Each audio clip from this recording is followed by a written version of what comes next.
Hola amigos, aquí estoy de nuevo y hoy vamos a analizar la nueva correlación de fuerzas en el panorama internacional. Cómo está basado este nuevo equilibrio entre Estados Unidos, Rusia, la Unión Europea, Ucrania, China y todos los agentes políticos que están de por medio. Así que bueno, sin más dilación, vamos allá. Como ya sabéis, Ucrania se ha integrado de facto en la OTAN. Es una conversión a modo de ariete militar de Estados Unidos contra Rusia desde el año 2014, desde la famosa Euromaidán. Entonces también Estados Unidos rompió esa ambigüedad que tenía con respecto a Taiwán y fue por primera vez una línea roja que cruzó el gobierno americano. Entonces Estados Unidos está presionando a otros países del entorno chino, como son Australia, India, Japón, Corea del Sur, y también se puede decir que la Unión Europea y el Reino Unido. Lo que quiere es que se sumen a las sanciones y a las coaliciones militares de la misma forma en que ha hecho Europa con Ucrania. Es decir, quieren que esos países sean meros esbirros del gran poder norteamericano. Porque bien es verdad que Estados Unidos ha menguado su relevancia comercial a nivel internacional y ha sido desplazado por China de una manera casi total y absoluta. Entonces es algo muy difícil de asimilar para los americanos. En los últimos 20 años se puede decir que se ha creado un nuevo proyecto de ruta de la seda en China, que supone la hegemonía económica en el mundo y es una hegemonía que ya estaba asentada, pero que de alguna manera se ha consolidado después de todo este conflicto. Entonces Ucrania, además de ser clave en esta nueva ruta de la seda que uniría de forma terrestre Asia con Europa desde hace más de 15 años, borraría de alguna manera del mapa económico a Estados Unidos, pasaría a ser un actor secundario.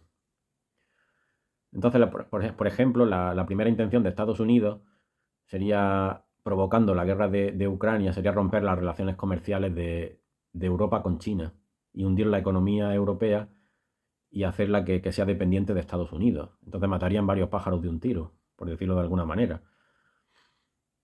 Entonces, pasaría por acabar con el abastecimiento de energía barata en Europa, que le suministra Rusia. Ya sabemos el gas ruso, que se vende a un precio bastante asequible en comparación con el gas licuado que viene de Estados Unidos. Y sería una manera también de acabar con la influencia rusa que tiene en cuanto a la energía en la Unión Europea. Y haría que la Unión Europea pase a ser totalmente dependiente de Estados Unidos, con todo lo que eso acarrea, de alguna manera. Entonces Estados Unidos, a pesar de su éxito, o de su supuesto éxito en esa táctica contra Rusia, que ha empleado a Ucrania como conejillo de India, pues no va a conseguir el mismo resultado utilizando a Taiwán contra China. Primero porque China es una potencia económica de primer nivel, no como Rusia. Y además China no va a entrar al trapo como lo ha hecho Putin. Entonces los principales socios de Estados Unidos en Oriente Medio, de alguna manera no se van a poner del lado de Estados Unidos de una forma tan radical como antiguamente. Por ejemplo, tenemos el caso de la India, que en el pasado era un aliado de Occidente y de Estados Unidos, era un aliado de primer orden, y ahora está más cerca del otro bando, digamos del bando oriental, está mucho más cercano que del bando de Occidente, que era Estados Unidos y la Unión Europea. Porque las relaciones comerciales entre la China y la India ahora son mucho más consistentes, mucho más fluidas que nunca. Y en la guerra de Ucrania ha quedado de manifiesto que la India se ha unido a China y a Rusia y ha marcado de alguna manera una distancia con respecto a los aliados, a Occidente.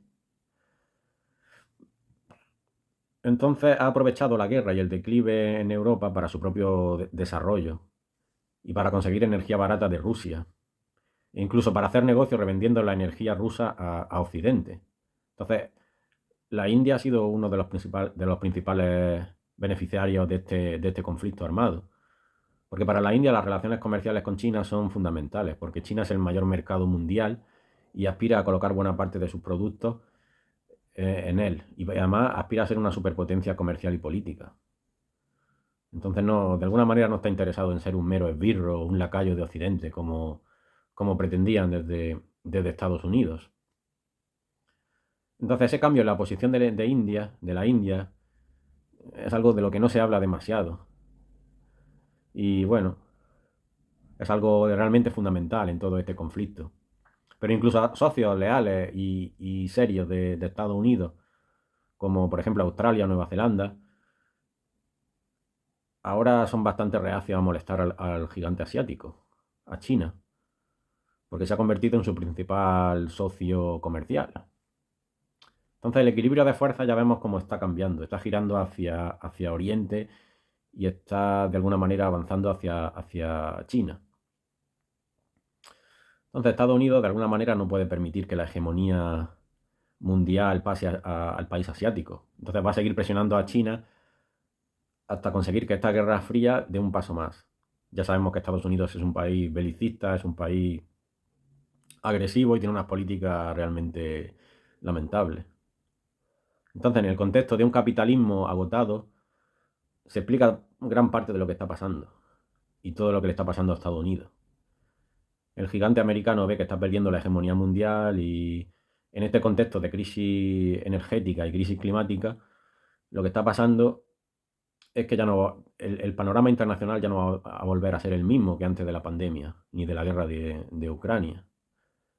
Entonces, ¿cuál es la paradoja de todo esto? Porque el capitalismo ultraliberal que de alguna manera ha abanderado Estados Unidos está llegando a su fin, está prácticamente agotado. Entonces, los países que lo han abanderado durante estos dos últimos siglos, como son Gran Bretaña y Estados Unidos después, que fue el principal valedor de este programa económico, ya no tienen más margen de maniobra realmente. Están en un proceso de declive, pero total. Entonces tenemos que ser conscientes que los pilares del nuevo mundo tienen que cambiar. Y lo que yo veo que en el panorama europeo no nos hemos enterado que se ha acabado nuestro mundo capitalista liberal y de alguna manera nuestra influencia mundial está de alguna manera sometida a ser un mero lacayo y un mero esbirro de Estados Unidos. Somos como un apéndice más del imperio americano.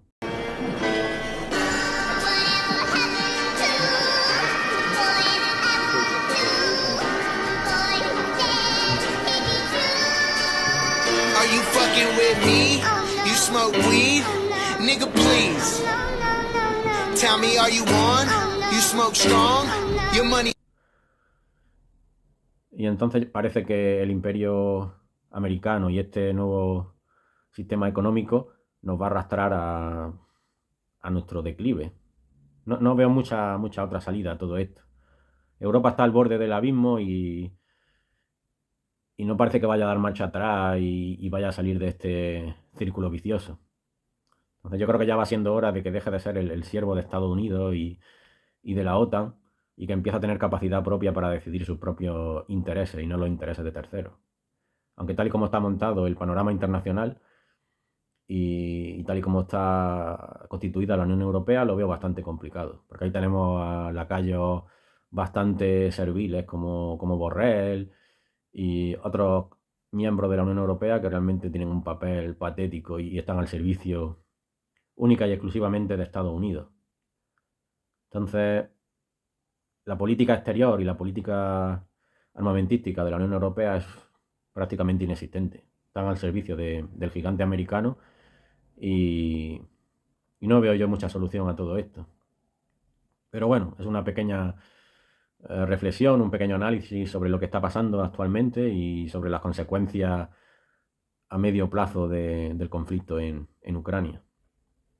Parece que el tablero internacional está girando hacia Oriente, pero la Unión Europea está sometida a Estados Unidos y vamos hacia una época de declive total y absoluto.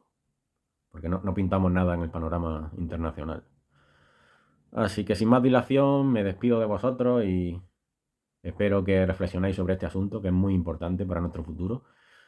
Y nos vemos muy pronto. Así que, como siempre digo, no olvidéis de pensar y aquí estamos para lo que necesitéis. Un saludo muy cordial.